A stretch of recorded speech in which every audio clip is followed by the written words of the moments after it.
All right, hey, what's up, guys? Today, what I'd like to do is talk about the process of making and designing something from start to finish. So this is also going to be a safety video. So what I'm going to do is I'm going to talk to you about how I start by making something, the process that I go through, and how I think about staying safe while I'm doing that process. So today what I want to do is I want to make a set of boxes that are going to go on these shelves to help keep you guys work organized by class and by individual. So everyone's stuff stays separate. So the first thing that I do is I figure out what size space I'm working with. So these shelves are 18 inches wide by 45 inches long, and you can adjust the height of the shelves, but typically a good height for a box like this is about 12 inches. And I know that the height of that box will fit on at least 3 of the current heights these shelves are set to. So the first thing I do is look at how much space I have to work with, okay? So let's talk a little bit about the process of designing something that you want to fit in this space. All right, so typically what I'll do is start with a drawing of what it is that I'm thinking about making, and that's usually a box. And so I can just draw a box that I'm thinking about. And it doesn't have to be to scale or, a 1-to-1 ratio, but just basically something that I can draw some rough measurements on really quickly. So it's just a box.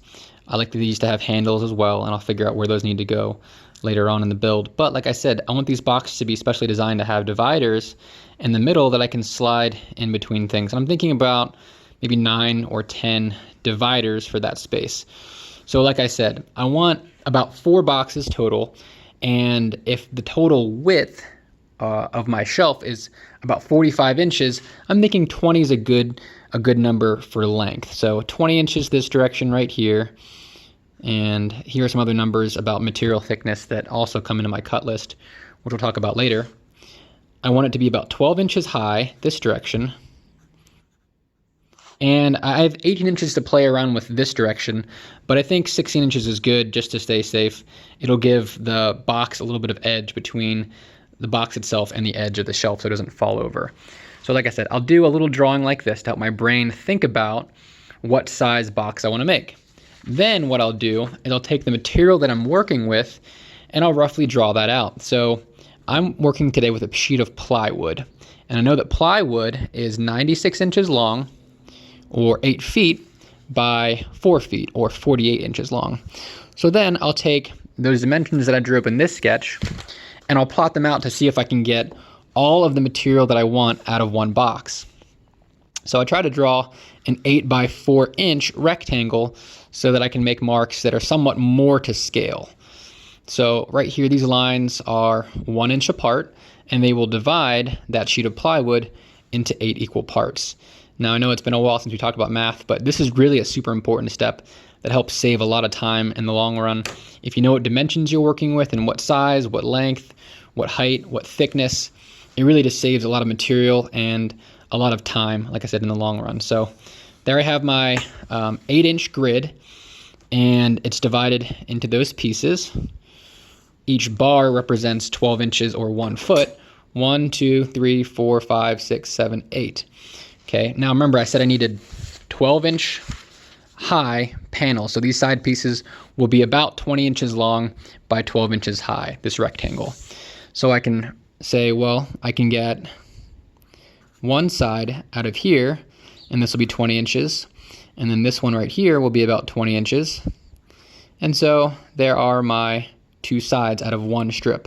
I can get 2 sides for one box out of one strip. 12 inches here and 20 inches there. And I'll have a little bit of offcut here at the end. But it looks like I can get 1, 2, 3, 4 sides out of 2 of these. 1, 2, 3, 4 out of another 2. So I can make 2 full side pieces for 2 boxes, a total of 8 pieces, out of 1/2 sheet of plywood. Then for my end pieces right here, I know I want these to be 16 inches in length here and the same height, 12 inches. So 16 actually divides into 48 perfectly. So I can get 3 equal chunks out of that section right there. So 1, 2, 3, 4. There's one box, and here's another box right there. So it looks like I can get one box, two, three, four boxes, and sorry, my math was bad there. 4 boxes, because there's 2 sides to this rectangle right here, and then there's 2 sides, the short side here and the short side there. So it looks like I can get 4 total boxes out of 1/2 sheet of plywood, and then I'll have some offcut over here. Now every box has to have a bottom, but I'm not going to be cutting those out of the sheet of plywood that I'm talking about. So there we go. This is how you save time, and you saw I made a little math error there, but that's why you do it on paper before you get to cutting. You always want to measure twice and cut one time.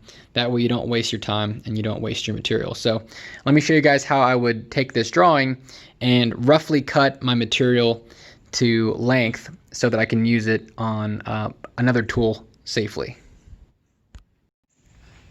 All right, guys, here's that sheet of plywood I was talking about, and it's obviously a lot bigger in person than it is on paper, which is why it's so important to really know what your cuts are before you make them. So what I'll be doing out here is I'll be cutting down the sheet of plywood to make it easier to handle with a circular saw. Now, this isn't a tool that I let students use very frequently, if at all. It's very dangerous, it's very powerful, but it's also very useful. Now, the first thing I want to do before using the circular saw is set the depth of cut so I don't cut too deep into my work surface underneath. There's a locking mechanism that I lift up, and then I just want to set the teeth to just below the depth of the workpiece so that, like I said, there's not more blade exposed than there needs to be. So now you can see my blade is a more shallow depth of cut. So that's the first thing I want to do, is set that up. Now you'll notice that a lot of the things that I use are the same for different steps of the process. And one thing that I always have on me is a good tape measure. So I want to divide this piece of plywood roughly in half. So what I'm going to do is I'm going to take 48 inches, which is half of 96, and I'm going to draw a center line that tells me where to cut that. And I'm going to be just a little bit left of center because as I make all my repetitive cuts, I'm going to have about a half or so of dead space that gets eaten up by the saw blade on the table saw when I go to do those cuts. So I'm going to go maybe a heavy 48 and a half. And I'm just going to draw a straight line with my drywall square. I'm going to draw a nice thick heavy line that I can see all the way down. Alright, now here's where safety comes into play, and accuracy. I'm going to be using this large square here as a guide so that my saw knows exactly where to go and hits this line that I just drew perfectly. So what I'm going to do is I'm going to clamp it down 5 inches to the left. Now 5 inches is the distance from the edge of the saw to where the blade is. So I'm going to put a clamp right here, 5 inches away from that line, and then I'm going to put a clamp over there on the other side, 5 inches away as well.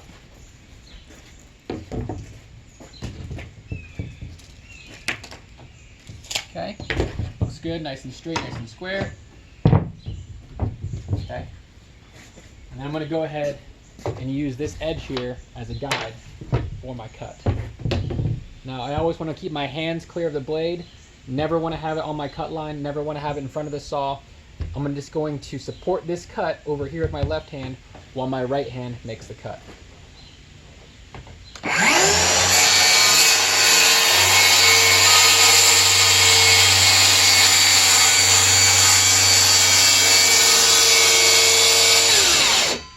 As you can see, my saw stopped short of where I need to go, so what I'm going to do is go to the other side and finish that cut.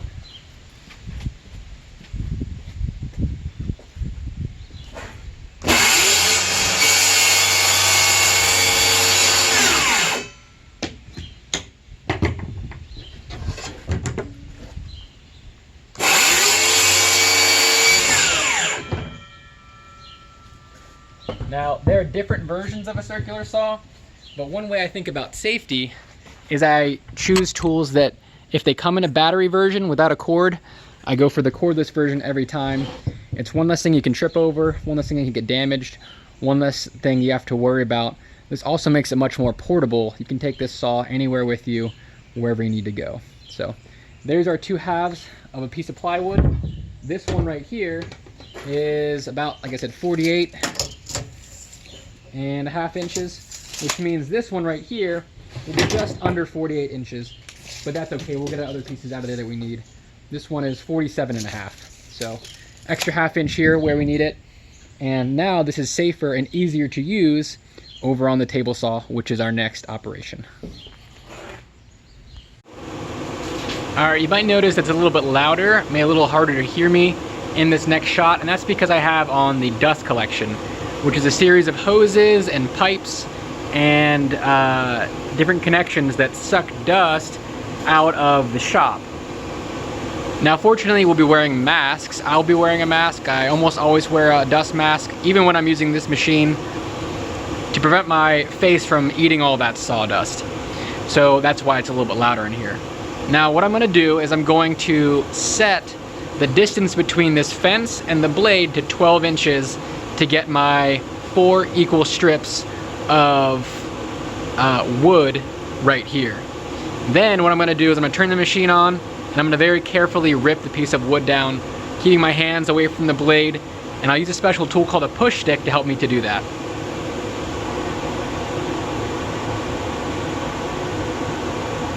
want to measure to make sure I have 12 inches exactly between the edge of the saw blade here and my fence. And I'm going to use this piece of plywood and rip it down into those strips.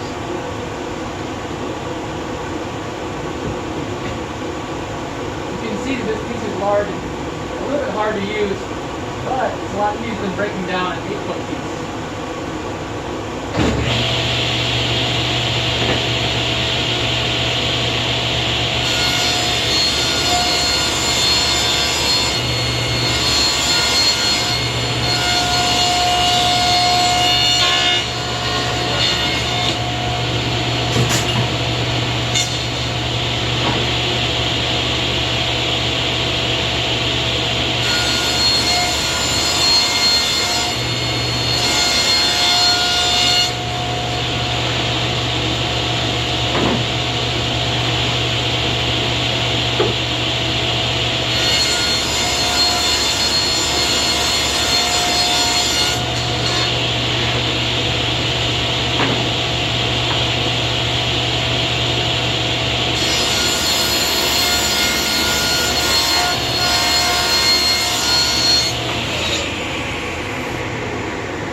So the reason why we included that extra ½ inch was because I know that every time that saw blade cuts material, it turns that width of material into sawdust.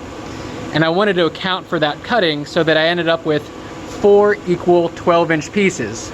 So you have to take 48 and add a little bit extra onto it. This is the waste that you get after making that cut 3 times. So adding an extra ½ inch was worth it. On the one end, super thin here. That board would have ended up being just too short had we not added the extra ½ inch. That's why you do math.